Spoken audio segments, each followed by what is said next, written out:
लाली, तुमने तलाल से बात की बेटा? नहीं। तो बेटा कर लेनी थी ना बात उससे। मैं नहीं करी बात उससे, ऐसे मेरी बात को ना वो सीरियस नहीं लेता। आप खुद करें, आपकी सुन भी लेगा। अच्छा ठीक है, मैं खुद कर लूंगी उससे बात। लगता है आज बारिश होगी, मौसम बहुत अच्छा हो रहा है। अच्छा चलो मैं गरम गरम चाय बनाती हूँ और पकौड़े साथ में बना दी हूँ।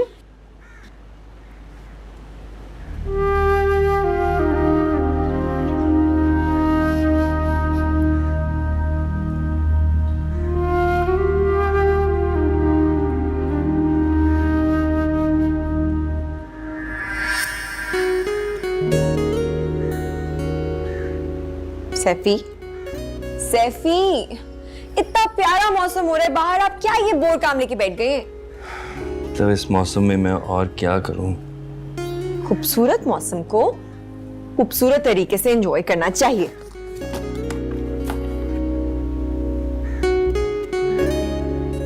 मेरी कायनात की सारी खूबसूरती तो इसी कमरे में बंद है, तो मैं बाहर जाके क्या एंजॉय करूं? वैसे भी कहते हैं मौसम तो दिल में होते हैं, कमरे में बैठकर भी दिल बहलाया जा सकता है। ये अपने फलसफे जो है ना, आप अपने पास ही रख लें। सैफी बाहर चले ना, देखिए कितना अच्छा मौसम हो रहा है। वैसे एक बात तो सच है, ये बाहर का मौसम मुझे फैसिनेट करे ना करे, तुम्हारे दिल का और मेरे दिल का मौसम जुड़ा हुआ है। तुम हंसती हो तो दिल हंस पड़ता है, तुम महकती हो तो मेरा पूर पूर महक उठता है। बिल्कुल झूठ। सच। झूठ, बिल्कुल झूठ।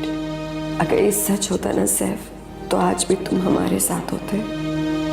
यूं मुझे और अयान को इन हालात में से छोड़ के ना जाते।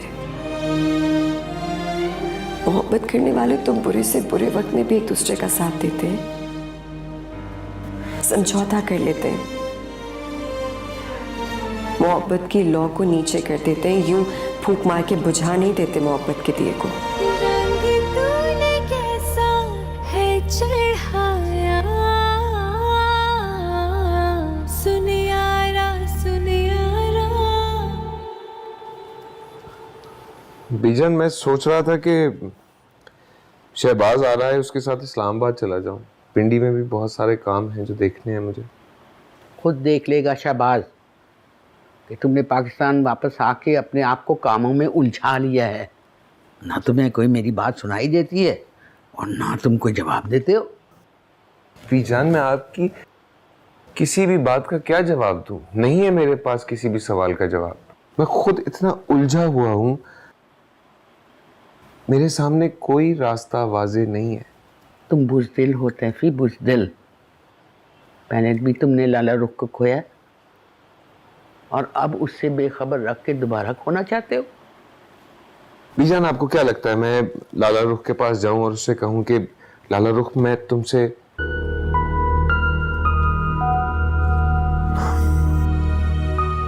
नहीं बीजान, शायद आप सही कह रही हैं कि मैं बुज़दिल हो गया हूं। अब तो वो आजाद है फैसला लेने में। तुम कहो तो मैं उससे खुद बात करूं। आप ऐसा कोई काम नहीं करेंगी, वो नाराज हो जाएगी। और आप जानती हैं ना कि मुझे रूठों को मनाने का ढंग कभी भी नहीं आया। बीजान, शायद मैं वाकई खौफजदा हो गया। तो क्या लाला रुख को दोबारा खोने का हौसला है तुम में? नहीं बीजा, मुझ में लाला रुख को खोने का हौसला नहीं।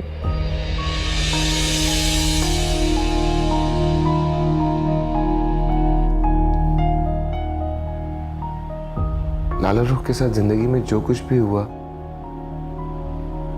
बीजान, मेरा दिल कहता है कि उस पर सिर्फ मेरा हक है।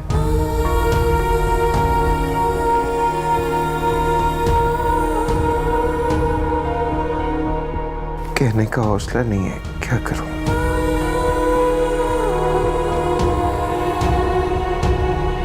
जीते रहो बेटा, जीते रहो।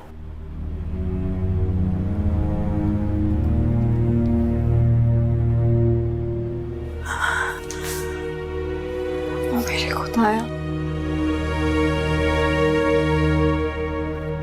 लाली, अगर यही बात मैं तुमसे भी कहूं कि कोई ऐसा है जो कि तुम्हारी तकन समेट सकता है, तुम्हारी जिंदगी में खुशियां बिखेर सकता है, तुम्हें मुकम्मल कर सकता है, तो तलाल तुम भी इसके फजूल जज्बात से आगाह थे, तभी तुम मुझे उसके हक में दलाइल दे रहे थे।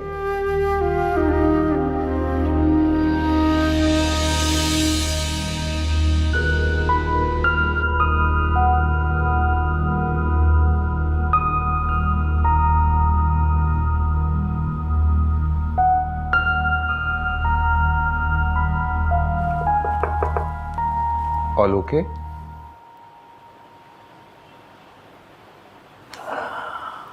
तो ये मकसद था आपके आने का?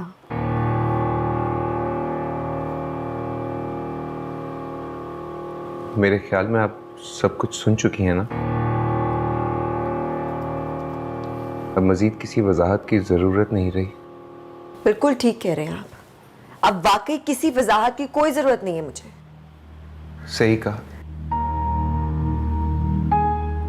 वजाहतों और सराहतों की जरूरत तो वहां पर पड़ती है जहां मोहब्बत के नाम पर धोखा दिया जा रहा हो।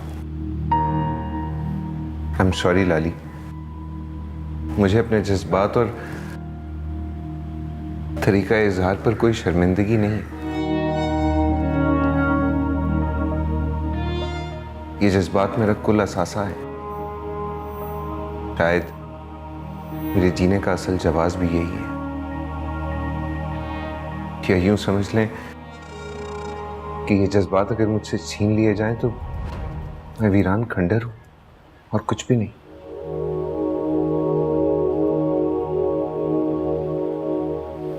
मैंने आपको अपने जज्बात से बेखबर रखा, लेकिन उसकी सिर्फ एक वजह थी कि मेरे सामने धुंध थी, हर सिमत में धुंध थी। सिर्फ कोई रास्ता वाज़ेह नहीं था मेरे लिए। Shut up, just shut up. मैं अपने रवैये पर शर्मिंदा हूं। बहरहाल अपने जज्बात पर नहीं। मुस्तफा, आपको किसने हक दिया है मेरे बारे में ऐसे जज्बात और ऐसे ख्यालात रखने का? शर्म आनी चाहिए आपको अपनी सोच पर। आप किसी को चाहने और चाहे जाने की ख्वाहिश से महरूम तो नहीं कर सकती। अगर धूप में सुलगता इंसान छांव की तलाश में है कि उस शख्स की कोई जालिमाना ख्वाहिश तो नहीं, क्या उसका छांव पर हक नहीं? मैं आपकी छांव नहीं बन सकती हूँ। आपको अपने जज्बात पर कंट्रोल रखना चाहिए, क्योंकि इसके आगे कोई मंजिल नहीं है।